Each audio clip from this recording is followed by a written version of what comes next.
ኢየሱስ ተሰቅሎ ሞቷል። ከዛ በሶስተኛው ቀን አድርጓል። ኦኬ ኢየሱስ ክርስቶስ በምን በመጽሐፍ ቅዱስ? አይ ያንተን አስተምሮ እየጠየቀ ጥያቄ ነው። አይ የኔ አስተምሮ ሳይሆን በመጽሐፍ ቅዱስ ላይ አዎ አልጠየቅኩም። አንተ ኢየሱስ ክርስቶስ ተሰቅሏል ሞቷል ብለህ ታምናለህ ወይ? በምን አንጻር ከምን?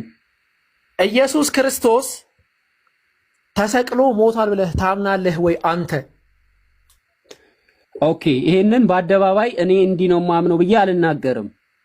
ስለራሴ በጣም ጥሩ እናመሰግናለን። ቁርአን ላይ አላህ አልተሰቀለም፣ አልገደሉትም፣ አልሰቀሉትም ይላል። እኔ ግን አልተገደለም አልልም አልናገርም ብሏል። እናመሰግናለን። ኢየሱስ ክርስቶስ እንደዛ አልወጣኝም። ፖለቲካ አትስራ።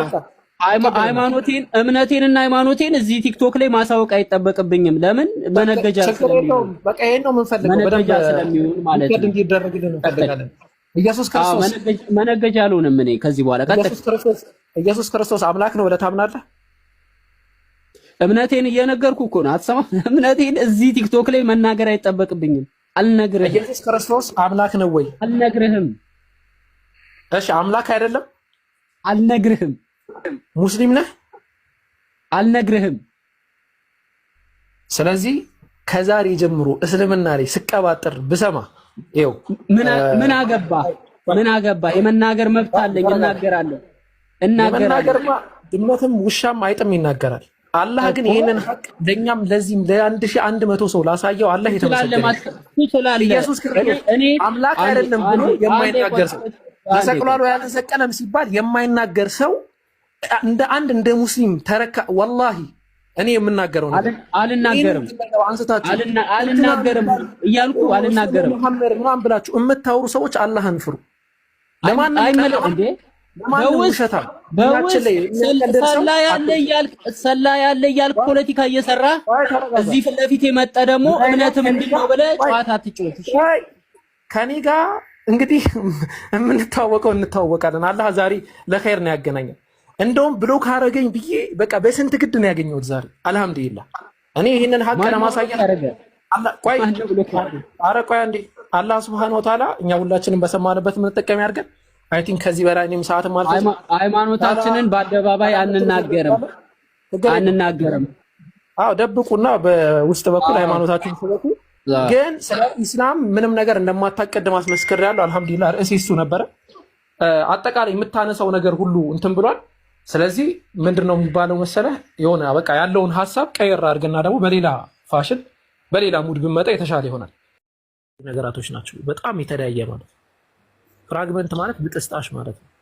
የማንኛውም ነገር ብጥስጣሽ ፍራግመንት ተብሎ ይጠራል። ቁርአን የተጻፈበት ነገር ፍራግመንት ነው ወይ ከተባለ ኦሪጂናሉ እንደውም ቁርአን የተጻፈበት ነገር ሄትሮጂኒየስ እና ሆሞጂኒየስ የምንላቸው ማቴሪያሎች አሉ። ይሄ አጥንት ምናምን የምንለው አጥንት ፍራግመንት ተብሎ የሚጠራባቸው አይ ቲንክ ደናግሎች ካልሆኑ በቀር እንደዛ ተብሎ አይጠራ በመሰረቱ ማለት ነው። እና አይገናኙም። ሀዲሱ ከኦሪጂናል አንተ ካልከው ከኦሪጂናል ማኑስክሪፕት ጋር ፍራግመንት መሆኑ ማስረጃ አይሆንልህም ለአንተ ማለት ነው። አይ ቲንክ ከዛ አንጻር ነው ፍራግመንት ነው የሚለው እያልክ ስለነበር። አዎ ፍራግመንት እኮ ማለት ማንኛውም ነገር ብጣሽ ነው። ለምሳሌ ደይፍ በሆነ ሀዲስ ላይ አይሻ ረዲየላሁ ዐንሃ አንድ ፍራግመንት ትራሷ ስር ነበር ይላል። ፍራግመንት ሲል ኦሪጂናል ማለት ነው አይደለም። ለምሳሌ እኔ ፊት ለፊቴ ፍራግመንቶች አሉ፣ የቁርአን ፍራግመንቶች ማለት ብጥስጣሽ ማለት ነው ፍራግመንት ማለት ሲምፕሊ። እና ከዛ አንጻር ተረዳው ለማለት ነው። አይ ቲንክ እንደዚህ አይነት ውጥረቶች ብዙም እንትን አይደሉም። እንደዚህ ሀሳቦች ካሉ ሀሳቦችን ረጋ ብሎ መለወጥ ይቻላል። ምናልባት እኔ የቆምክበት ርዕስ ለዛ ነው። ዲቤት ነው ወይስ እንትን ነው? ዲቤት ከሆነ አንተ ራሱ ማነህ የሚለው መጀመሪያ ሊታወቅ ይገባል። ለምሳሌ እኔ ከፋሩቅ ጋር ከሆነ ዲቤት ማድረገው ፋሩቅ ሙስሊም ነው፣ አቡበከርስ ምንድን ነው? ሙስሊም ነው። ምንድን ነው ዲቤት ማድረገው? ዲቤት ከሆነ ማንነትህን አልኩ መጀመሪያ ማን እንደሆንክ መናገር። እኔ እንትና ነኝ፣ ጉዳይዲያ ነኝ፣ ሙስሊም ነኝ፣ ክርስቲያን ነኝ፣ ኦርቶዶክስ ነኝ፣ ፕሮቴስታንት ነኝ። ዲቤት የምታደርጉኝ ከሆነ እኔ ጋ እንደዚህ የሚል መጽሐፍ አለ ወይ ደግሞ ባቫሪታ እኔ ጋ አለ፣ ሂንዱይዝም ነኝ፣ መብትህ ነው እንደዛ ማለት ነው። ጥያቄ ደግሞ ከሆነ የሆነ የጥያቄ መንፈስ አልነበረውም። ከዛ አንጻር ነው እንግዲህ አሁንም መቀጠል ትችላለህ። ፋሩቅ አለ ቀጥሉ። ግን እንትን ነው እኮ አይ ቲንክ አንዴ ይሰማለው። አንዴ ይቅርታ ነው የነበረው ውይይት ምን መሰለ እኔ ከተናገርኩት የኦዲዮ ድምፅ ቅጂ ነው። ከዛ በመነሳት ነው የነበረው ውይይት። እኔ ቁርአን ኦሪጂናል ቁርአኑ ኡስማን አቃጥሎታል አላልኩኝም። አሁንም ደግሜ እናገራለሁ። እንደዛ አይደለም ያልኩት። ፍራግመንቱ ተቃጥሏል ብዬ ነው የተናገርኩት። ይህንን በመናገሬ ምንድነው የተፈለገው? ኦሪጂናል ቁርአን ጉዳይዲያ ተቃጥሏል ብሎ ተናግሯል ወደሚል ወደዛ እኔን ለመውሰድ እየተሞከረ ነው የነበረው። እኔ እያወራሁ ያለሁትኝ ስለ ፍራግመንት ማኒስክሪፕት ነው። አቡበከር እንዳልከው ቁርጥራጮች ማለት ነው። ይሄ መጀመሪያ በተለያየ ነገር ላይ የተጻፉ ሊሆኑ ይችላሉ። እነሱን ቁርጥራጮቹን ስለሱ ብቻ ነው ያወራሁት። ኦኬ፣ እሱ ተቃጥሏል ነው ያልኩት እንጂ ኦሪጂናል ቁርአን ተቃጥሏል አልወጣኝም። ኦሪጂናል ቁርአን ኡስማን የጻፈው ኦሪጂናል ሶርስ ተቃጥሏል የሚል አልወጣ። እንደዛ አላልኩ። እንደዛ ቪዲዮ አላልኩ።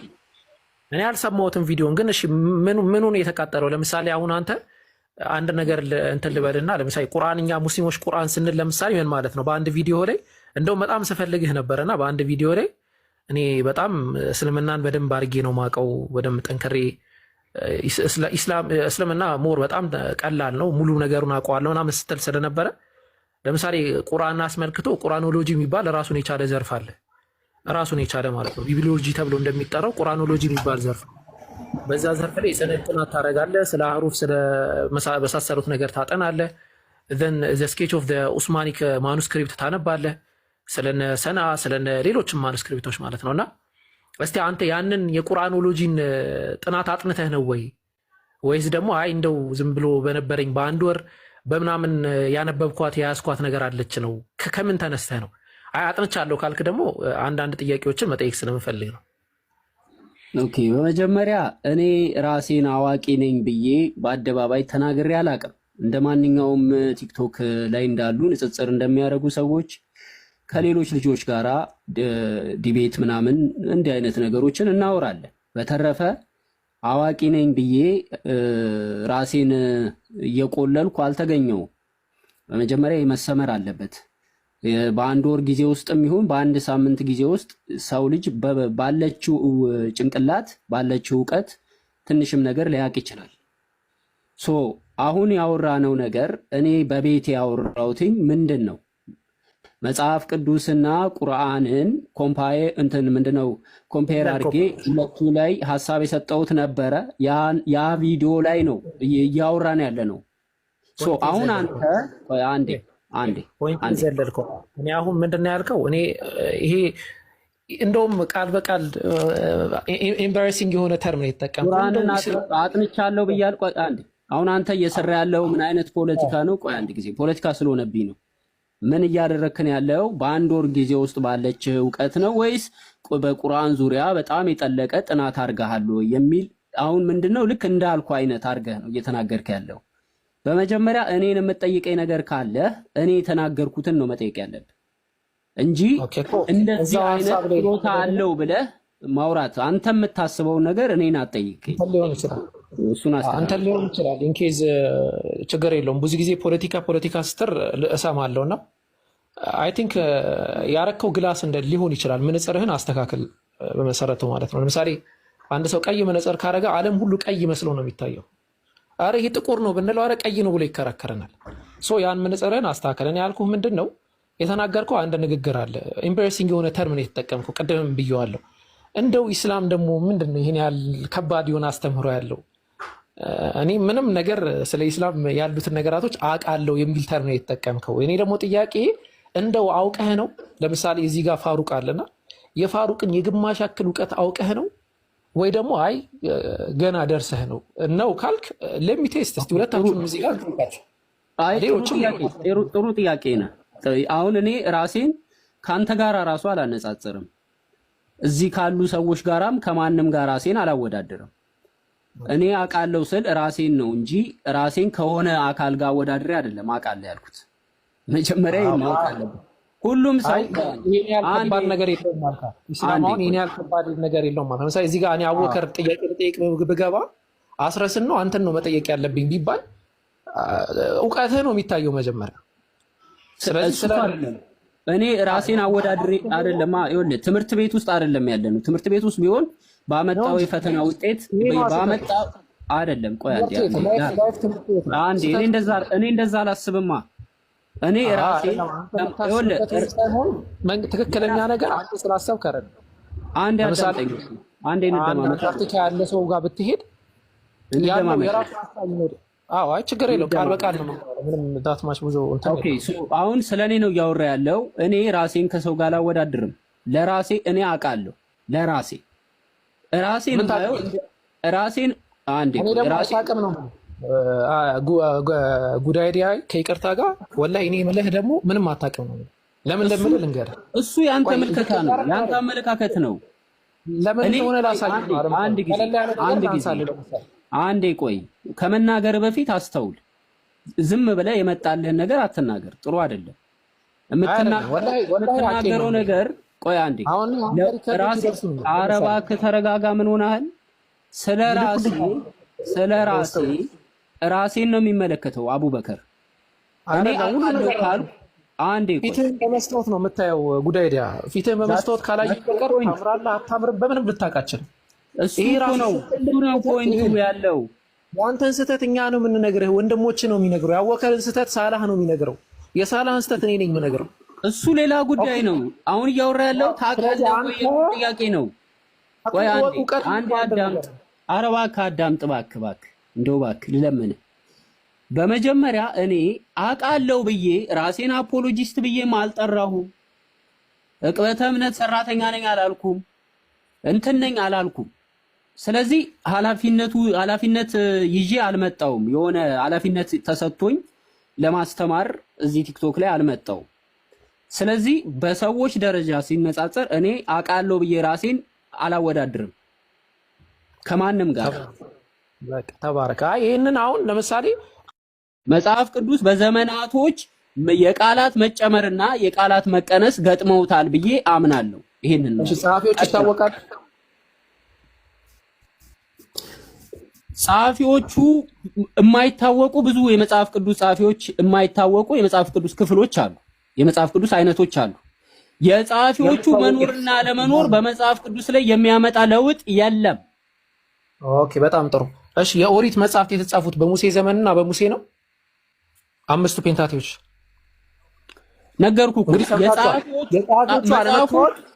የጸሐፊዎቹ አለመታወቅ ምንም ችግር የለውም ብሏል። ችግር የለውም። ቀለል አደረኩት። የሙሴ መጽሐፍ የሙሴ መጽሐፍ ማን የጻፈው? ነገርኩ እኮ የሙሴ መጽሐፍን ሙሴ ቢጽፈው ባይጽፈው ሰው ቢጽፈው ባይጽፈው ምንም የሚያመጣ ለውጥ የለም። ጸሐፊው አለመኖሩ የሚያመጣ ለውጥ የለም እኮ። ጥያቄ ግን ማን የጻፈው ነው? እሱን እኮ ነው እየመለስኩልህ ያለው። ለውጥ አያመጣም። ቢኖር ባይኖር ለኔ ለውጥ አያመጣም። ለውጥ አያመጣም እና ነው እሱ ሌላ ነው። እንትና የጻፈው እንትና ነው ግን ለውጥ አያመጣም ብትለኝ እሺ ማን የጻፈው ነው የኔ ጥያቄ። ለውጥ ያመጣል አያመጣም ብለህ አያመጣም በቃ ተቀብያለሁ።